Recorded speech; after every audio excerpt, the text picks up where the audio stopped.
The STEM Society.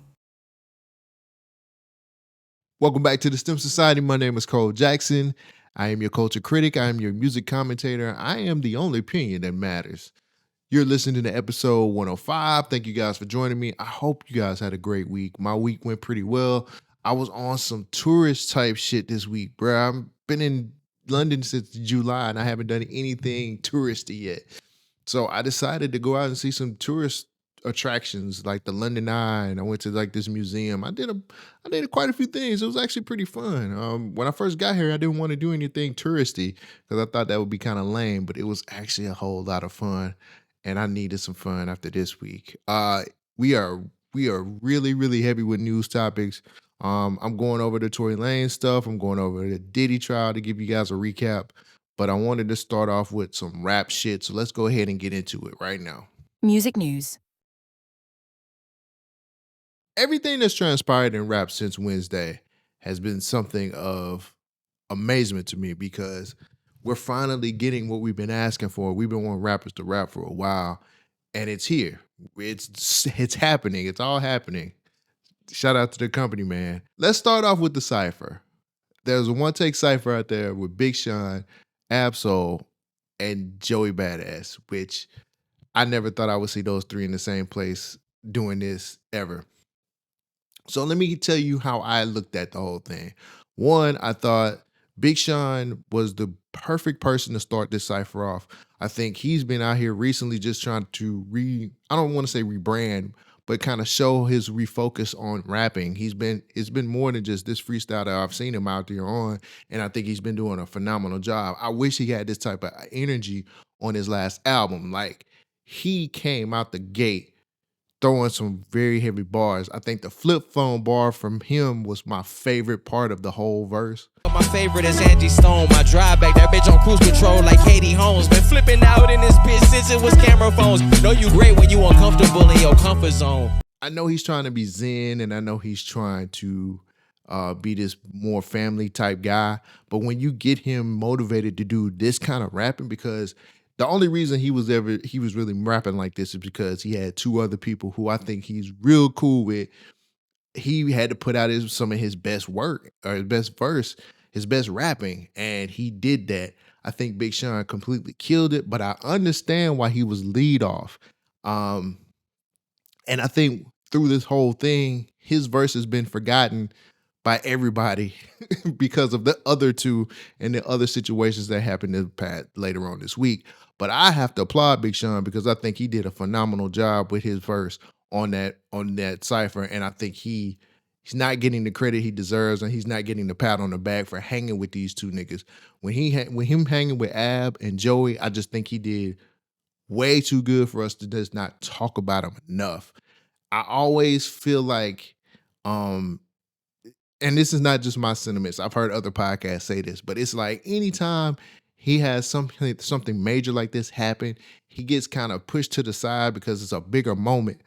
And I have to agree. It's been happening like that for him every time he comes out so hard. I'm not even going to Control. I'll go back to when he was trying to launch his album in 2020. Was it last year? I think it was last year. He came out with a nice rollout, and next thing you know, the Drake Kendrick beef kind of swallowed up that whole situation and messed it up. But that freestyle, if you go back and listen to that freestyle he started off with to start the rollout for his album, he was killing shit. So I understand why he started it off and he was the lead dog, but let's not lose the fact that this nigga can still get down with the best of them. I loved his verse, and I thought he did a great job. Man, fuck it, let me remove the cap. My lady told me somebody told me that my career was in the trash. Something about missing my window or something. I wanted to laugh and shatter the glass he was referring to. Cause he ain't got a clue of what I turn into when I enter the booth. Neither do I, but I do know that kryptonite is not an issue. Plus the cape will be navy blue. So Absol's second up on this cypher.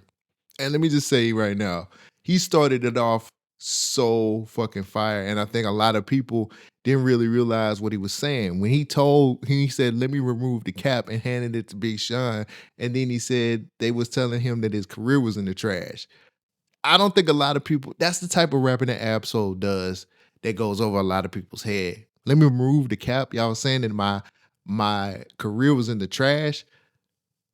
that whole verse that he did, him going second, that whole verse that he did, had so many entendres, so many different things. It was stacked at so many different levels that I loved it. I love Soul. I used to not be a big Ab Soul fan until I could sit down and actually, it took me so long to sit down and start decoding what this nigga was saying.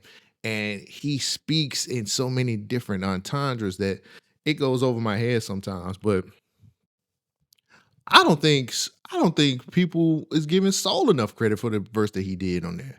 He went into it when he said, "I don't know what I turn into when I come into the booth, but I know kryptonite." He was like, "Kryptonite's not an issue." Like, come on, bruh. Rappers are rapping, and we are not talking about it enough. I think Ab-Soul did a great job. Some people are sitting here saying that he was kind of battling back and forth with Joey on this verse. I don't think it went that way. I don't think it was a minor beef throughout the whole cipher. I think it was three niggas who got together and thought, hey, let's do this for hip hop and let's do some rapping for real. A lot of your favorite podcasters will sit up here and tell you, oh yeah, they were going back and forth. I think they're just trying to be salacious when they talk about that shit. There's no way Ab-Soul is going second and still going against Joey in this whole thing. If Ab-Soul wanted to clean him up, he would have went third. There's no ifs, ands, or buts about it. If he really wanted to clean up everybody, Ab had the ability to say, I'm going third. And I think a lot of people don't understand that as well, too. When it comes to ciphers, especially the ciphers that you're doing with your homeboys, where you go counts. Lead off, middleman, and cleanup counts. The person who finishes the cipher is the one who is going to be the moment. He's going to be the cleanup man. He's the guy that's going to outrank everybody else. I believe in that. I'm from that school. Of if you go last, you have to be able to be best. And I got to be honest with you. When I think about Joey Badass going last, I think he did have the best moment, not the best verse.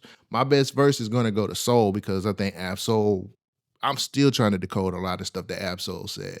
But when it comes to this Joey verse, he was killing everything in that moment. They obsolete, can't compete cause I'm too elite. Trying to spark a match, but they simply lacking the heat.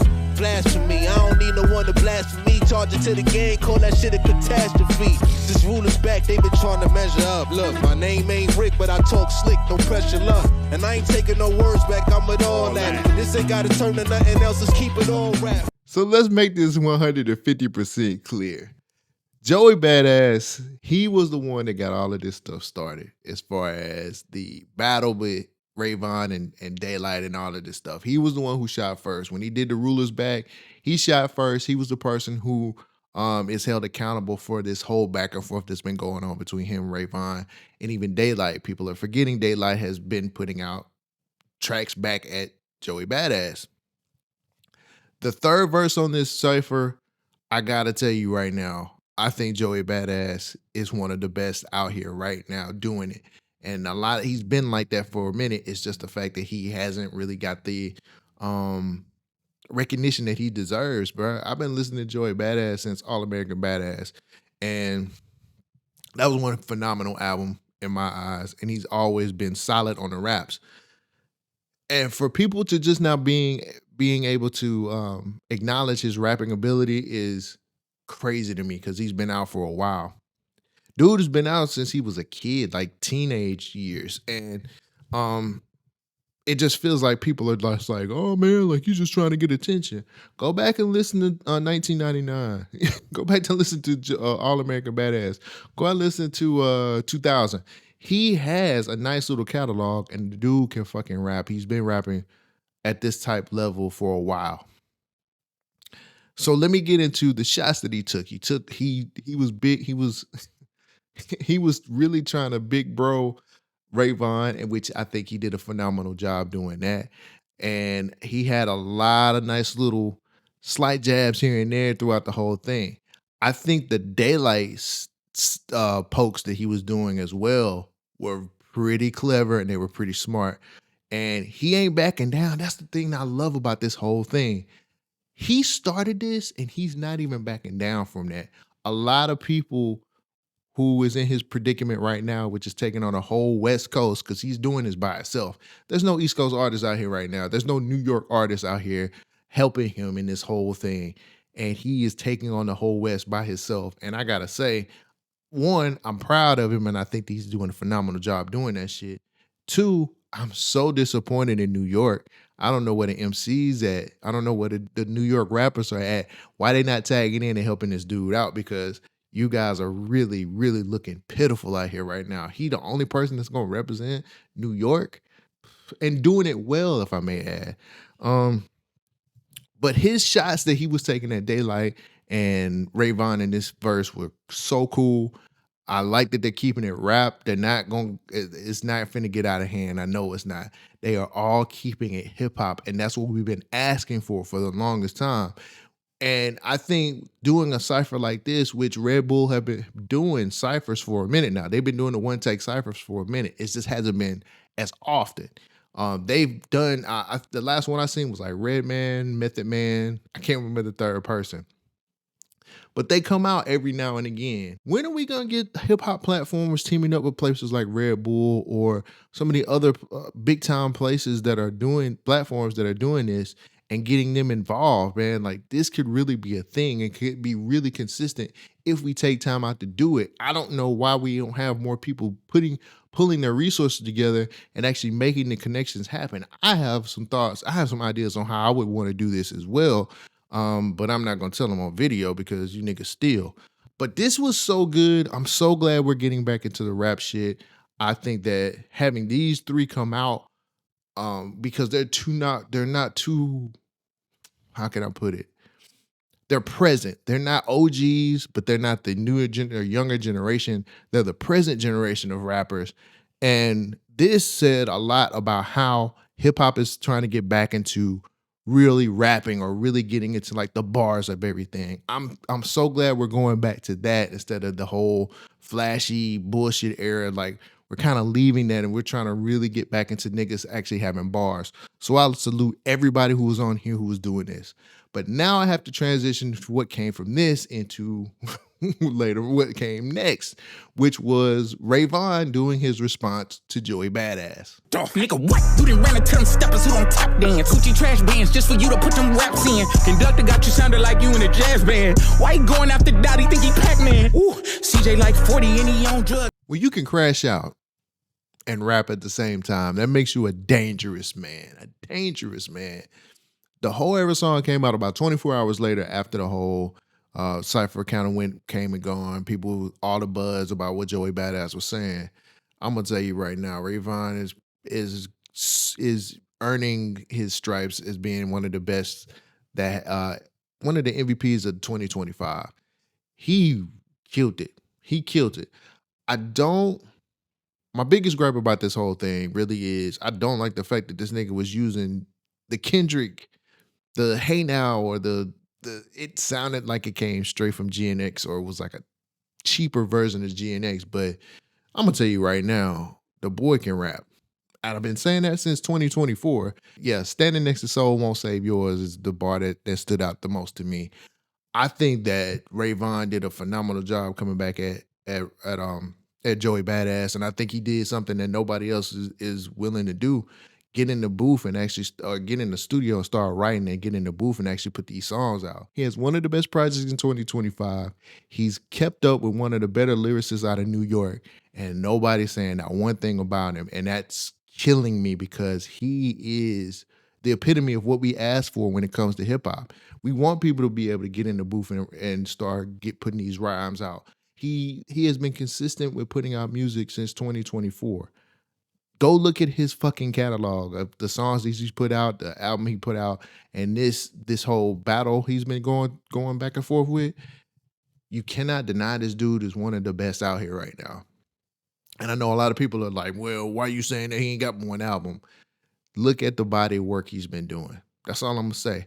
But that boy can rap. That boy can come out here and he's doing it just as good as some of the OGs out here. So we had that happen. And of course, what happens next? 24 hours later, Joey Badass comes out with the finals. And it is very New York. And I got to tell you right now, it was something that I was ready for. Top dollar, you the next nigga getting dropped off a top roster, and I'ma be the reason. Okay, bet you sick dog looking for beef with a seasoned vet. I euthanize sick pups, nigga, you gon' see. You barking up the wrong tree, think you fucking with me. It's about time, top, let your ass off for the leash. Signed for 5 years, yet your biggest moment for me. Cause somebody go to the top is about to be a TD East. You can say what you want to say about Joey Badass and who is he and all this other shit. You can't say he can't rap. Joey Badass came out with the finals and he kept it New York. I'm going to go ahead and give Joey Badass credit right now because most rappers would have tried to go that whole, I'm going to try to do this other bullshit. I'm going to try to take the Kendrick way of doing things and all this other shit. Nah, bruh. This nigga Joey Badass said, I'm gonna keep it as New York as I possibly can. He went and got Boy Wonder. Boy Wonder ended up producing one of the most New York beats I've ever heard in my life. And Joey kept it to his region and he kept it as New York hip hop as you possibly can. And I don't think niggas really understand how great that is. New York has been trying to find a sound since fucking 50 Cent. And they have always chased everybody else for the last 15, 20 years. Now we're getting back into the essence of what New York hip hop is. And I got to tell you, I'm so proud of Joey doing this shit the way he did it. I'm recording this on Saturday morning. I woke up, looked at Twitter, and he filed for a TD East and he said, get Top on the phone. He is taking it back to what we used to love about battles and hip hop battles when everybody was really trying to keep it on some rap shit and not make it guns or get in the streets on some street shit. I love this. That on top of him doing this song, which he been through the whole song basically saying, you're not big enough to go up against me. I'm gonna big bro you. You are still new to the game. And honestly, this is him really just trying to tell him, I'm done. I'm finished. You're done. The finals, this is it. I don't want to have anything else to do with you. We've done this. We've danced enough. I don't know what Daylyt's going to do. He did a tweet and delete here recently where he did Monday in Morse code. That's what the internet geeks are saying, that little dots he was putting out there. It's Monday in Morse code. And he's been doing this type of shit on Twitter for the last week or two. So Daylight's coming on Monday. So we don't know what's going to happen after that. But I have to commend, again, Joey Badass for taking a whole coast on by himself and him being able to do this with no hesitation, no fear, no nothing. Because right now the West Coast is riding a wave that a lot of niggas been waiting on for a while. The shot ain't direct enough, but fuck it, you mentioned me, I'm with the drama. The cypher was cold, I run it back for you and Ollie is soul beside you. I push a button like it's debit, my nigga, I never sue, but I settle it, nigga. The clip hungry, I done fed it, my nigga. We ain't good fellas, out your pressure, you nigga. Method acting turning into personas, unique in your posture. I turn into Ronnie if it's about the violence, but you ain't surviving. It's the West turning up the temperature, you want the top spot, nigga, climb it. In a 20V Joe, like a lock in a phone, Mitcheries, I'm pressing and sliding, I come and step. So Reason decided to drop the dead apple, basically answering Joey Badass, and if I'm being honest with you, calling out the whole East Coast. Two things that stood out to me in this song. He ended up doing 3 different beats, and the end of it was the New York beat that Jadakiss rhymed off of during the versus battle. And speaking of that, he ended up picking 2 big moments from New York rappers. He had the whole thing with Mace talking about we not your little niggas, that whole speech. He took something from that, and he took Jadakiss's speech from the verses. I thought that was so clever. I thought it was smart. I think it was mad disrespectful too, because let's be honest, New York hadn't been doing anything in a very long time, and Reason calling that out is so fucking cool, because now you New York niggas got to rap. Y'all got to figure out who y'all gonna put on the team with Joey and actually come out here and actually do some rapping. One of the bars he had on here was, you guys went from rapping on corners to being the corner. Y'all niggas is dry. Oh my God. Calling out the whole New York side of things is smart, because we'll probably get some more people wanting to step up and actually be in the middle of this whole battle between the West Coast and the East Coast. And I think one of the things that I keep seeing on the timeline too is people thinking that this is gonna go back to the old days. It's not an East Coast, West Coast thing. Hey, it was a lot more politics going on when Tupac and Biggie was doing it, and it was a whole lot personal. I mean, it really got to a point where the media was pushing that shit and people died. We not in that era no more. I think we're smart enough to know that nobody's gonna go out. You gotta check in and all this other shit, and nobody's gonna be able to go to New York or California. This is just one of those things to figure out who has the best region, who is really out here rapping. And I gotta be honest with you, I don't know why Reason hasn't gotten enough attention for this diss track, because he really called out a lot of different things.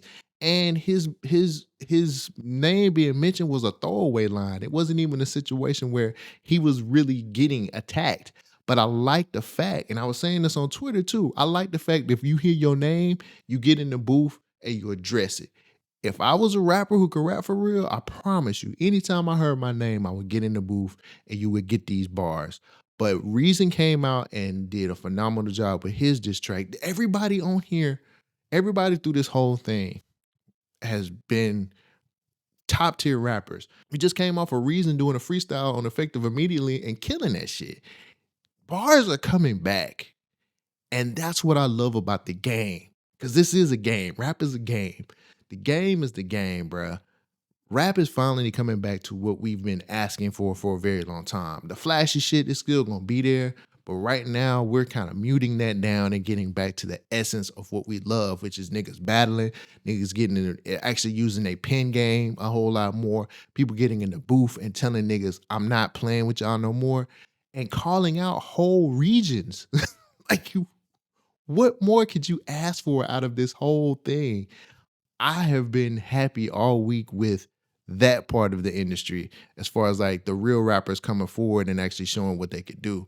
And then when you look at the list of names who've been a part of this whole thing, these aren't the flashy rappers.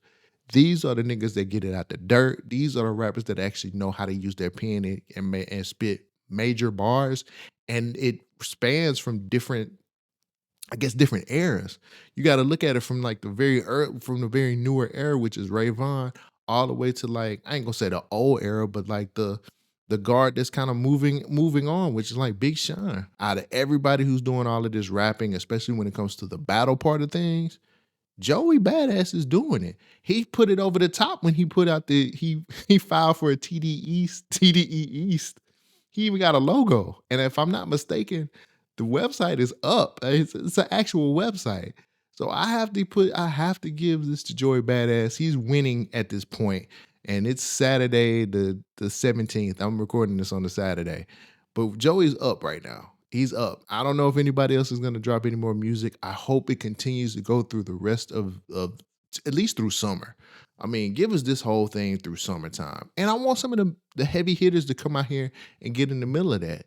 I want some more people to get in the middle of this, and let's see what region is best. Let's see who really got bars out here. So this Tory Lanez thing, interesting mindset from a lot of people. We've seen a lot of different opinions so far. The timeline went crazy. Let's start from the beginning. I'm gonna set the table for you. Let's start from the beginning.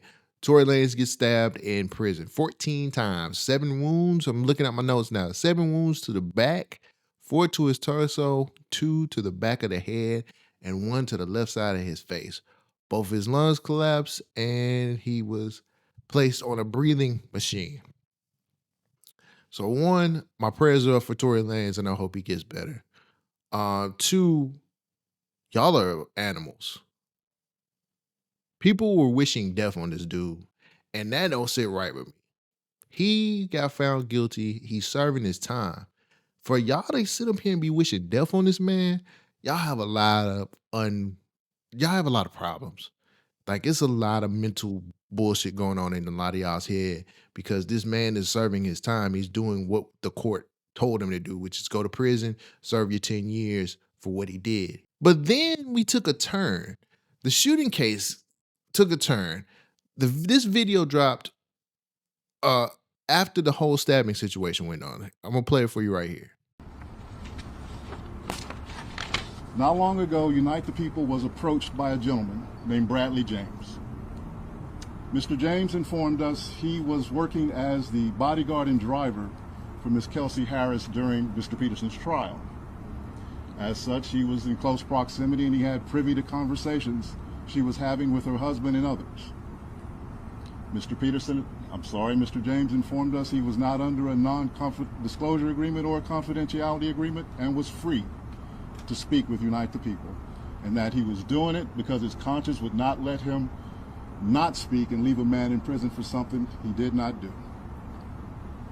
Mr. James informed Unite the People that he was witness to the conversation Miss Harris had where she stated she had the gun, she fired it 3 times, Mr. Peterson grabbed her arm and knocked it down, and the gun fired 2 more times.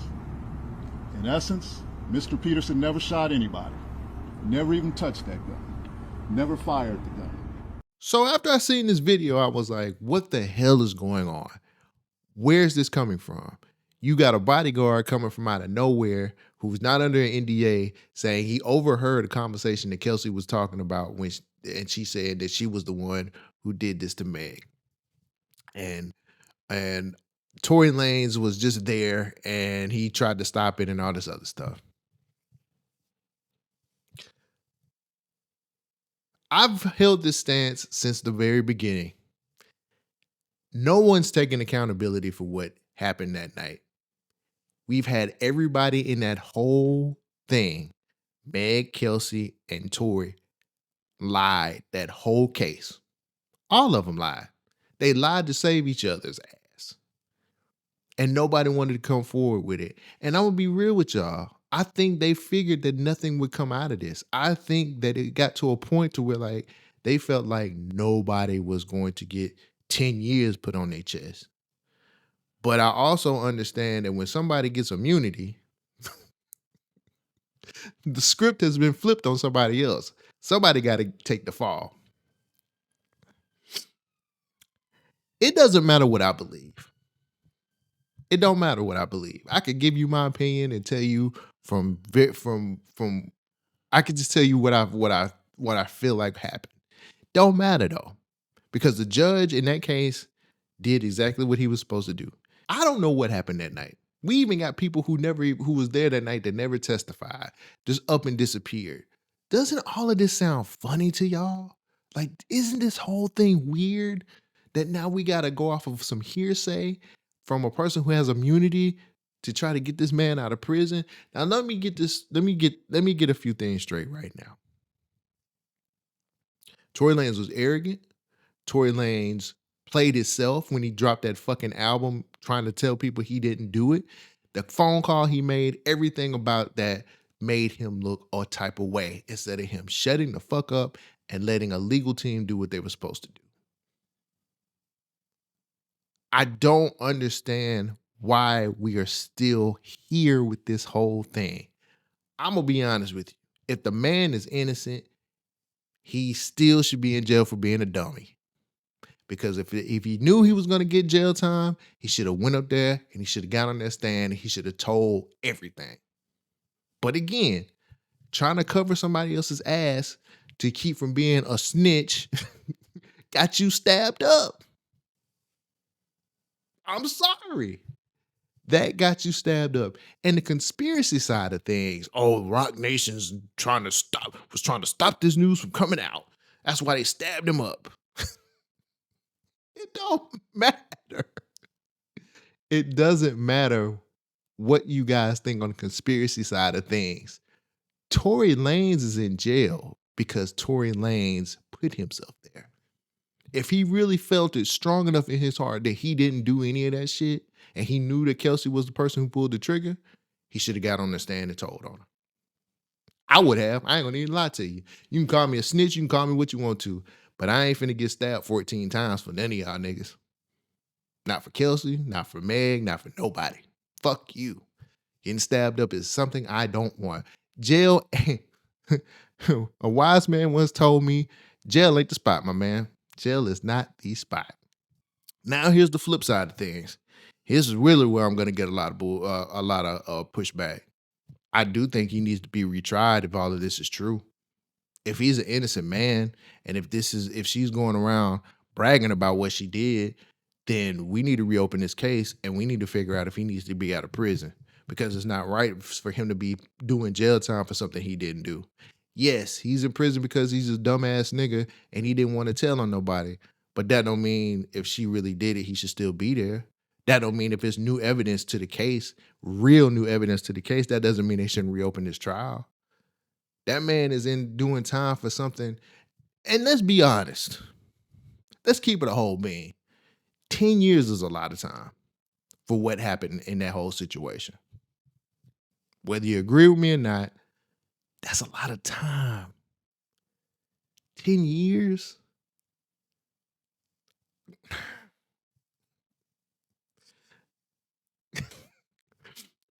Ten years is a lot of time for being stupid.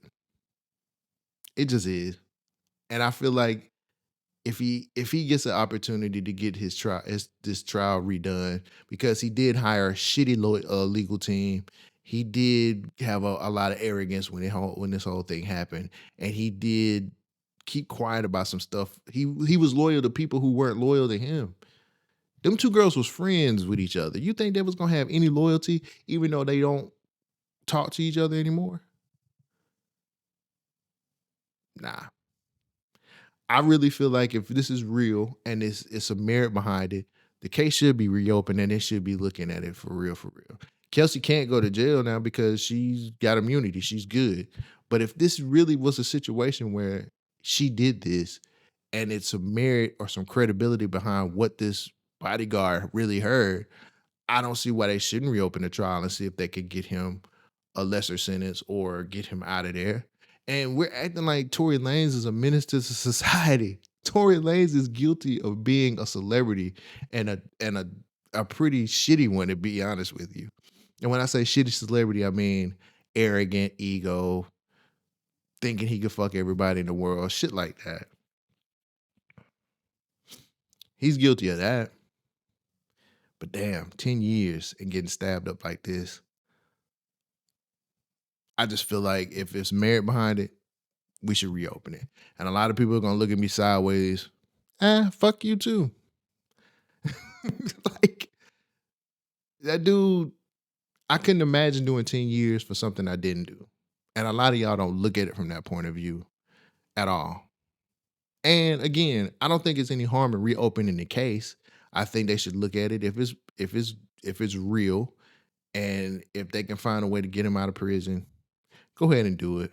But I'm not going to sit up here and not do gender wars with everybody. I love women. I love black women at that. And I want to protect them. I've been raised around black women all my life. I just want us to bring back accountability and make accountability great again. Because Lord knows we have not been, none of these people in this whole case have been accountable for anything that they've done or their part in this whole situation. I want to be done with this case. I want it to be over with. I want everybody to just go their own separate ways and just let it go. Let it go. Finally, we're going to end everything with an update on the Diddy situation. So for a lot of you, you already know that Cassie was the witness for this week. I know Don, Richard, or Rashard. I don't know how to say this lady's last name no more. It went from Richard to Rashard back to Richard again. So, but she did her testimony as well. Those were the two people on the witness stand most of the time. This week was a very up and down week. I'll be honest with you, from the stuff that I seen, and shout out to Lauren LaRosa too, who has been giving us like great updates. So I've been going off of her updates, and I've also been reading stuff from ABC News. Let me just be honest with y'all. They put that girl, Cassie, they put Cassie basically in a horrible position, if you ask me. The prosecution let her out there to look crazy. Now, there were a lot of things that she came forward to talk about, which was hiring the escorts. They also talked about how the freak-offs were affecting her mentally as far as and physically as well. She consistently said she was, getting UTIs and antibiotics wasn't being able to help. Also, the whole pee in the mouth thing, which is kind of gross, super gross. But the things that I heard from the whole trial as far as what the defense was saying when they were showing these text messages and saying how much she still loved him, or the fact that she FaceTimed her now husband while they were together, and she was having sex with Diddy at the time. They're trying to paint this picture of Diddy looking like a monster to the jury, with the beating situations, with how the prosecution is talking about the freak offs, her saying that everything was just she sores in her mouth, UTIs, everything. Those are the things that they're using against Diddy to paint him as this person who is just a horrible, horrific person. And that's something that we already know. And the defense is saying we own up to that. We know he's a piece of shit. We know he ain't nothing. We know this. But can you prove the racketeering, the sex trafficking, and the prostitution? And when the defense got their turn with Cassie, they made her look very compliant in a lot of things. And I'm not saying that she was, but it also it don't look good. Cassie's not on trial here. I think that's the biggest thing. There's so many people on the internet who's going in on this situation saying, oh man, she was in on the whole thing. Well, if that was the case, she'd be sitting next to him during this trial and she'd be getting tried too for the same thing. But let me go back let me look it from another angle. This trial is not about being an abuser. This trial is about RICO, sex trafficking, and prostitution. And with what they did with Cassie this week, they ain't proven that. If anything, she looks like she was very compliant with everything that she was doing. With what he was doing. I'm sorry. With everything that Diddy was doing, she looks very compliant in this whole thing. She don't look better from this. She looks, at one point in time, it felt like she was just as guilty as he was, because they went into saying that Diddy was trying to tell her not to do drugs, or he was telling her that we need to stop doing these freak offs because you have more important things to take care of. You got a movie premiere. You got these things happening. The defense is really painting her as more of, my girlfriend was in on this just as much as I was when it comes to a toxic relationship. We're really missing the point of the trial. And again, I'm no legal beagle. I don't know anything about law like that, but I know that this is not what he's on trial for. And if you're really trying to convict him, we need to get some of the facts in there as well. Again, I understand you're setting the table to say he's a monster and he's a horrible person. And you have to be a horrible person to be able to do prostitution and sex trafficking and racketeering. I get that. But is this going to be what the whole trial is going to be like? Hey, he's a bad dude. Put him in prison for being a bad dude. Give him life for being a bad person. That ain't the charges. The charges is not, you bad man. I feel for Cassie because I feel like a lot of that stuff was forced because of how powerful Puff is. I think that there were a lot of things she was complying on because she didn't want to lose her life, or she didn't want to be destroyed in the whole situation as well. But I also feel like some of them things she was cool with. Like the drug use, I just feel like some of those, I feel like the drug side of things she was cool with. I think that there were times where she was okay living the lifestyle she was living because of the drug use and because of the fact that, she was in a position where a lot of people don't get to without having a billionaire on your side. I know Don Richard is supposed to, she was on the stand on Friday. I didn't get to read about what happened with that yet, but I'm pretty sure she had some very important information for that. And they're saying that Aubrey O'Day is supposed to testify next week. I'm telling you right now what they were going to do. They're basically going to say, the defense is going to say, you two are mad at Diddy because he didn't take your career to the top. I already know where it's going to go. The defense is going to tell him you're jealous because your careers were shitty. You didn't do anything with your career. And this is all a smear campaign and you guys want revenge. I know that Diddy is guilty of something. I don't know if these charges reflect what he's guilty of. You get what I'm saying? Like, if they don't come forth with some type of real evidence for the RICO, which I think the RICO is insane right now. Reading more about what a RICO is, I think them putting a RICO charge on Diddy is crazy. But if the prosecution can't come up with a lot more valid evidence to show that this man is about sex trafficking and prostitution, then we're wasting a lot of people's money, because we already know he's a bad guy. We already know he does horrible things. We've seen the video. The proof is in the pudding. It ain't looking good for who they got lined up to testify against him. It's just not. And I'm starting to lean towards him getting off. Not that I want him to, but the prosecution's just not putting up a good enough case for me to say, yes, you got him. Now, they may pull some surprises out later on in the trial, because I think the trial goes on for like 8 more weeks. And the internet is all abuzz because they just love to talk about somebody's sex life. And, oh, man, how can you be with her? She's a hoe now. It really looks like the defense won the week. We'll see what happens next week. And with that being said, that's the end of the episode. That's all I got, man. I hope you guys have a great week. I hope you guys enjoy your weekend. If you enjoy my content, please subscribe to this channel and grow this thing, man. You guys are, a lot of you are watching this stuff, but a lot of y'all are not subscribed. Subscribe to the channel, give me comments, give me likes, all of the things, man. Give me that, because I need it to grow. Thank you guys for supporting me. I love y'all, and I'll catch you next week. Peace out. Thank you for joining the STEM Society.